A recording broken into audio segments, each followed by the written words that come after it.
જય શ્રી કૃષ્ણ મિત્રો, વીઆર ગુજ્જુ ચેનલમાં તમારું સ્વાગત છે। આજે આપણે બધા જ ગુજરાતીઓની ફેવરેટ ડીશ એવી પાત્રાની રેસીપી જોઈશું। પાત્રાની રેસીપી જોઈને તમને એવું લાગતું હશે કે આ બહુ જ માથાકૂટવાળી રેસીપી છે, પણ બિલકુલ એવું નથી। આને તમે સ્ટેપ બાય સ્ટેપ બનાવતા જશો તો તમને પણ એ ઇઝી બનાવશે અને તમે પણ દર વખતે ઘરે જ બનાવશો। તો ચલો એના માટે આપણે શું જોશે એ પહેલાં લઈ લઈએ। તો સૌથી પહેલાં આપણે આ રીતના જે માર્કેટમાં અત્યારે મળતા હોય છે પાન, એ લઈ લેવાના છે। આ પાનને અળવીના પાન કહેવામાં આવે છે અને આમાંથી જ પાત્રા બનતા હોય છે। તો સૌથી પહેલાં પ્રોસેસ એ કરવાની છે કે આ પાનને તમે બહાર માર્કેટમાંથી લાવો એટલે ઘરે એકદમ સાફ પાણીથી 3 થી 4 વખત ધોઈ લેવાના છે। મેં પણ એને 3 થી 4 વખત ધોઈ લીધેલા છે અને પછી કોટનના કપડાથી એને લૂછી લીધેલા છે અને એકદમ કોરા કરી દીધા છે। ત્યારબાદ એની ઉપર આ રીતની નસો કહેવાય છે અને એને દૂર કરી લેવાની છે। આ રીતના ચપ્પાના મદદથી તમને સ્ક્રીન પર દેખાતી હશે અને આ ભાગ દૂર કરવો બહુ જ જરૂરી છે।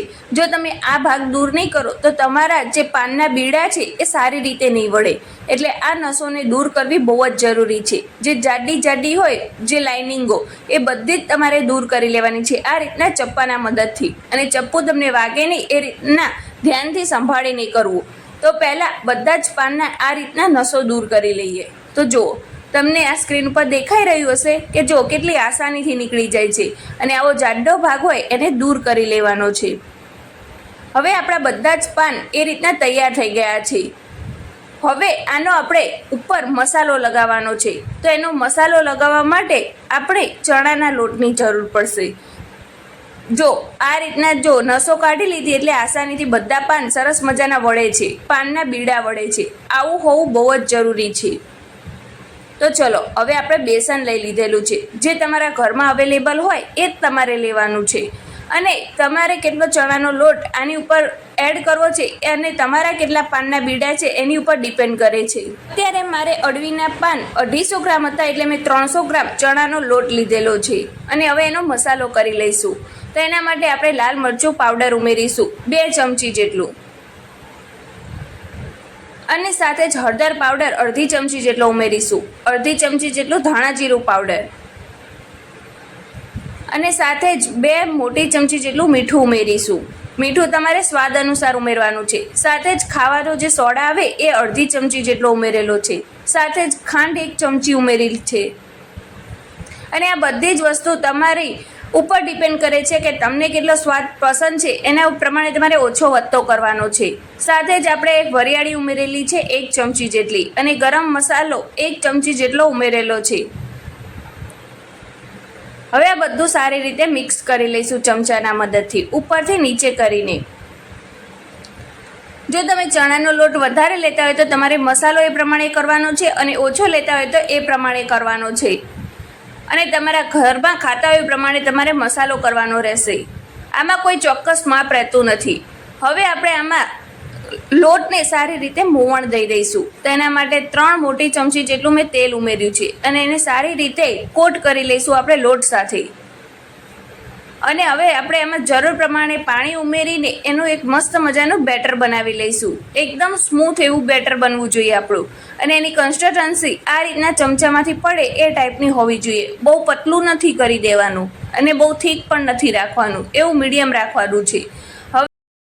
હવે પાત્રા ખાતી વખતે આપણને ગળે ના ચોટે એટલે આ રીતના આંબલીનું જે પાણી છે એ આમાં ઉમેરી દેવાનું છે અને આંબલી આપણે વઘારમાં ઉમેરી દઈશું, એટલે એને સાઈડમાં મૂકી દઈશું।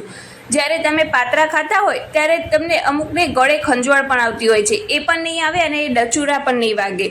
તો હવે આપણું બેટર સરસ મજાનું બનીને તૈયાર થઈ ગયું છે। એમાં ઉપરથી અડધી ચમચી જેટલું આપણે તેલ ઉમેર્યું છે અને એને સારી રીતે મિક્સ કરીને આ બેટરને આપણે 10 મિનિટ સુધીનો રેસ્ટ આપી દઈશું અને પછી જ આપણે આ પાત્રાના જે પાન છે એની ઉપર લગાવીશું। તો જો 10 મિનિટ પછી આપણા બેટરે સરસ મજાનો રેસ્ટ કરી લીધેલો છે અને એકદમ સ્મૂથ બેટર બનીને તૈયાર થઈ ગયું છે અને તમને જે સ્ક્રીન ઉપર દેખાઈ રહ્યું છે એવું તમારું બેટર હોવું જોઈએ। હવે આપણે જે પાન રેડી કરીને રાખ્યા હતા તે લઈ લઈએ। તો એમાં તમારે જે સૌથી મોટું પાન હોય એ સૌથી નીચે રાખવાનું છે અને જે આપણું બેટર બનાવ્યું છે એને સ્ક્રીન ઉપર દેખાઈ રહ્યું છે તે રીતના લગાવી દેવાનું છે। અને જો એક વાતનું ખાસ ધ્યાન રાખજો, સ્ક્રીન ઉપર તમે ધ્યાનથી જોજો કે જે ત્રિકોણવાળો ભાગ છે એ મારી સાઈડ છે અને જે ખુલ્લો ભાગ છે એ ઉપરની સાઈડ છે. તો પહેલું પાન આ રીતના રાખવાનું છે તમારે. અને હવે જ્યારે બીજું પાન આવશે ત્યારે જે ત્રિકોણવાળો ભાગ છે એ ઉપરની સાઈડ જતો રહેશે અને ખુલ્લાવાળો ભાગ આપણી સાઈડ આવશે. આ રીતના આપણે સ્ટેપ બાય સ્ટેપ પાન ગોઠવવાના છે. જો બીજા નંબરનું ત્રિકોણ ઉપર ગયું તો હવે ત્રીજા નંબરનું જે ત્રિકોણ આવશે એ આપણી સાઈડ આવશે. એટલે આ રીતના તમારા પાન ગોઠવવા બહુ જ જરૂરી છે. જો ફર્સ્ટ ટાઈમ બનાવતા હોય તો આ વાતનું ખાસ ધ્યાન રાખજો. અને 3 પાન લેવાના છે, બહુ વધારે નથી લેવાના. આપણે જો એક મોટું, પછી એનાથી નાનું અને પછી નાનું, એ રીતના સ્ટેપ બાય સ્ટેપ ગોઠવવાના છે. અને પછી આ રીતે જે સ્ક્રીન ઉપર તમને દેખાઈ રહ્યા છે એ રીતે તમારે વાળવાના છે. એને આ રીતના ફોલ્ડિંગ કરવાનું છે, જો દબાઈને એકદમ. પહેલાં બંને સાઈડથી વાળી લેવાનું અને પછી એને વાળતા જવાનું છે. આ રીતના જો સ્ક્રીન ઉપર દેખાઈ રહ્યું છે તમને, એ રીતના તમારે એને ફોલ્ડ કરવાનું છે આ પાનને. તો આ પાન આપણું બનીને તૈયાર થઈ ગયું છે, પાનનું બીડું. હવે આને આપણે સાઈડમાં મૂકી દઈશું અને આ જ રીતના બધા જ પાનના બીડા વાળીને તૈયાર કરી લઈશું. અને આ વાળીને તૈયાર થઈ જાય એટલે આપણે જે સ્ટીમર હોય એ લઈ લેવાનું છે. અત્યારે મેં ઢોકળિયું હોય એ લઈ લીધેલું છે અને એની ઉપર આપણે કાણાવાળું સીબું રાખેલું છે. અને આને એક પ્રી હીટ કરી લઈશું પહેલાં, સૌથી પહેલાં. અને એ પ્રી હીટ થઈ જાય એટલે આપણે એમાં આપણા જે પાનના બીડા વાળીને મૂક્યા હતા એ આમાં મૂકી દઈશું અને 20 થી 25 મિનિટ સુધી એને થવા દઈશું. 20 થી 25 મિનિટ પછી આપણે એને ચેક કરીશું. અને જો કાચા લાગે તો તમારે પાછા એને 5-10 મિનિટ ચેડવી લેવાના છે. પણ આપણે 20 થી 25 મિનિટ પછી ચેક કરીએ અને ચપ્પાના મદદથી એને ચેક કરીશું આ રીતના. જો તમારું ચપ્પુ એકદમ સાફ બહાર આવે તો સમજી જવાનું કે તમારા જે પાનના બીડા છે એકદમ સરસ મજાના અંદરથી ચડી ગયા છે. જો આપણું એકદમ ક્લીન બહાર આવે છે, સહેજ પણ એની ઉપર લોટ નથી ચોંટ્યો. હવે એને આપણે એક ડીશમાં લઈ લીધેલા છે અને એને સુધારીને હું તમને બતાવું છું. તો જો કેટલા સરસ મજાના આપણા પાતરા બનીને તૈયાર થઈ ગયા છે. જો હવે આને આપણે એક ચટપટો વઘાર કરવાનો છે. આના વઘારથી પાતરાનો સ્વાદ 3 ગણો વધારે ટેસ્ટમાં સરસ આવશે. તો હવે આપણે એના માટે તેલ મૂકી દીધેલું છે 3 મોટી ચમચી જેટલું. હવે એમાં આપણે રાઈ ઉમેરીશું 3 મોટી ચમચી જેટલી. આમાં તમારે જો રાઈ તમને વધારે ભાવતી હોય તો વધારે રાખી શકો છો અને ઓછી ભાવતી હોય તો ઓછી પણ કરી શકો છો. અને હવે આપણી રાઈ ધીમે ધીમે તતડવા લાગી છે. જો આ રીતના ફૂટવા લાગે એટલે આપણે એમાં જીરું ઉમેરી દઈશું 1 ચમચી જેટલું. ત્યારબાદ આપણે લાંબા સુધારેલા લીલા મરચાં અને ફ્રેશ લીમડાના પાન લીધેલા છે જેને આમાં ઉમેરી દઈશું. ત્યારબાદ એમાં 1 ચપટી હિંગ ઉમેરીશું અને ત્યારબાદ એમાં તલ ઉમેરીશું 2 મોટી ચમચી જેટલા. અને આ તમારી ઉપર ઉડે નહીં એ વાતનું ખાસ ધ્યાન રાખવું. અને આપણે જે આંબલી આપણે સાઈડમાં મૂકી હતી તે હવે આમાં ઉમેરી દઈશું આ વઘારમાં. અને હવે બધો જ વઘાર સારી રીતે મિક્સ કરી લઈશું ચમચાના મદદથી. અને આમાં આપણે હવે પાણી ઉમેરીશું 1/2 ગ્લાસ જેટલું અને પછી હળદર પાવડર ઉમેરીશું એમાં. આ રીતના હળદર પાવડર ઉમેરાઈ જાય ત્યારબાદ આપણે આમાં વરિયાળી ઉમેરીશું 1 મોટી ચમચી જેટલી. એની ટેસ્ટ આમાં બહુ જ સરસ આવશે. અને આપણે એકદમ રસાવાળા પાતરા તૈયાર કરવાના છે એટલે આમાં પાણી ઉમેરવું બહુ જ જરૂરી છે. 1/2 ગ્લાસ જેટલું તમારે ઉમેરવાનું છે.